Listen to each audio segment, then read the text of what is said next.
Bonjour, dans cette vidéo, on va s'intéresser à la question 3. Alors dans une précédente vidéo, on avait déjà présenté la résolution de cette question 3 avec une certaine méthode.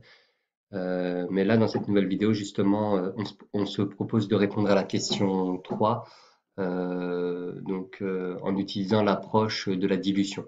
En fait, effectivement, ce qui est demandé à la question 3 ressemble fortement à l'opération de dilution vue en chimie.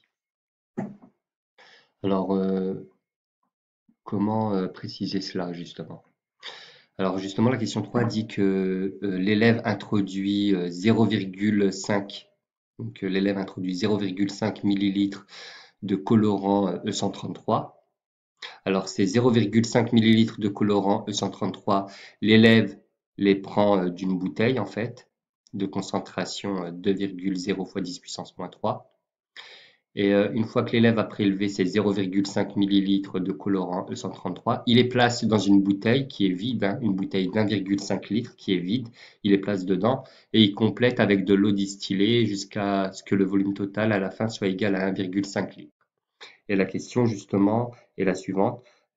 Calculer la concentration molaire du colorant E133 dans la boisson ainsi obtenue.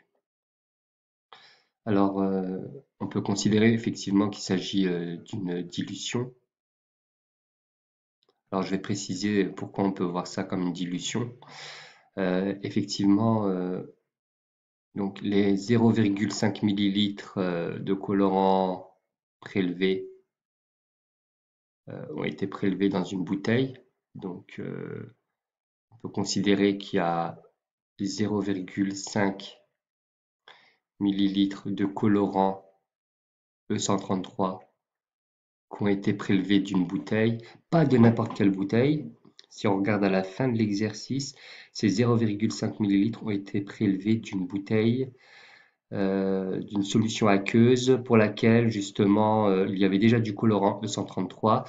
Alors à quelle hauteur? À la hauteur de la concentration suivante, donc à hauteur d'une concentration valant 2,0 fois 10 puissance moins 3 mol par litre. Donc voilà, l'élève a prélevé ces 0,5 millilitres de colorant E133. Qu'en a-t-il fait? Eh bien, ce qu'il en a fait, c'est qu'il avait à disposition, alors on va retirer ça, cet élève avait à disposition, décidément, donc cet élève avait à disposition, alors je vais effacer, j'ai pas très bien dessiné, donc cet élève avait à disposition une grande bouteille hein, que je vais essayer de représenter, donc une grande bouteille vide d'1,5 litre. Alors avec le logiciel, c'est pas simple de dessiner. Donc voilà, une bouteille vide de volume, donc je vais noter ici le volume, hein, la bouteille est vide. Elle peut contenir 1,5 litre. Et donc cet élève, une fois qu'il a prélevé les 0,5 millilitres de colorant E133 dans la solution de départ, hein, qui est ici, il a placé ce prélèvement dans le flacon vide d'1,5 millilitre, il les a mis dedans, et il a rajouté de l'eau distillée.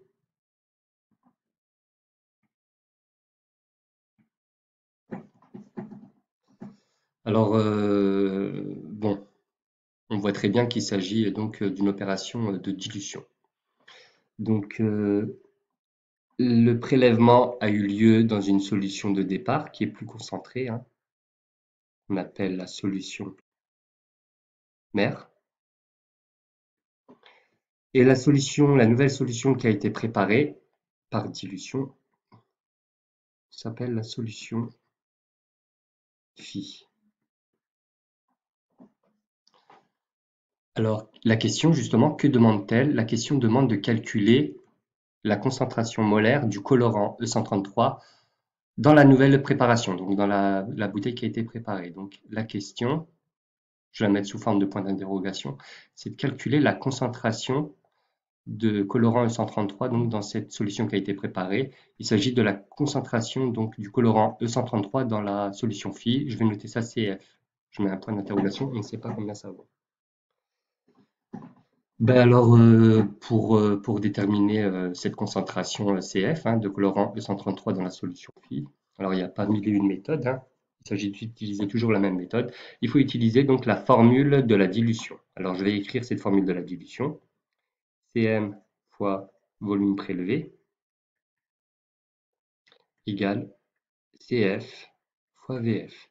Alors il se peut que dans certains ouvrages il y ait d'autres notations, hein, mais ça revient au même. Et donc, ben, revenons-en à nos notations. Alors, parfois, il faut adapter la formule par rapport aux notations du sujet. Alors, dans la notation du sujet, on voit que la concentration de la solution mère est notée avec la lettre C. Donc, bon, ben, je vais utiliser, à la place de Cm, je vais utiliser cette notation-là comme elle a été proposée par le sujet. Par contre, il n'y a pas de notation pour le volume prélevé, donc je me permets de noter V prélevé. La concentration de colorant E133 dans la nouvelle préparation, dans la solution phi, le sujet n'a pas proposé de notation, donc je laisse CF. Et le volume 1,5 litre de la solution phi, le sujet n'a pas proposé de notation, donc je peux laisser VF. Alors je vais entourer la grandeur qu'il faut calculer. Donc la grandeur à calculer est celle-ci, un point d'interrogation. Alors il faut manipuler donc cette formule pour en écrire une nouvelle qui commence par CF. Donc on passe VF de l'autre côté. Ça donne donc le tout divisé par VF. Alors les concentrations doivent être en mol par litre et les volumes doivent être en litres. Donc je vais adapter, hein. Alors la concentration de la solution mère est donnée en mol par litre.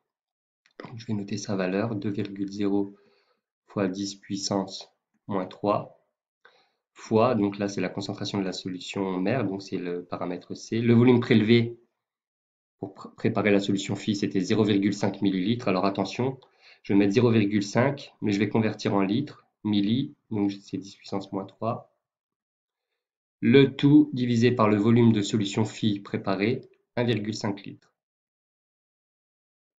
Alors, je vais vous laisser régler votre calculatrice en mode scientifique. On va conserver deux chiffres significatifs. Alors là, effectivement, il y a une petite anomalie dans le sujet, hein. Normalement, il devrait y avoir deux chiffres significatifs ici, hein, pour le volume prélevé. C'est rarement un. Donc, si vous réglez votre calculatrice en mode scientifique et vous conservez deux chiffres significatifs, vous trouvez donc la réponse à la question. Donc, la concentration du colorant E133 dans la solution phi, notée CF dans cet exercice, dans cette résolution, vaut 6,7 fois 10 puissance moins 7 mol par litre. Donc, voici une deuxième manière, donc en plus de la vidéo précédente, une deuxième façon de répondre à la question 3. Je vous remercie de m'avoir suivi et je reste disponible donc pour toute question relative à cette question.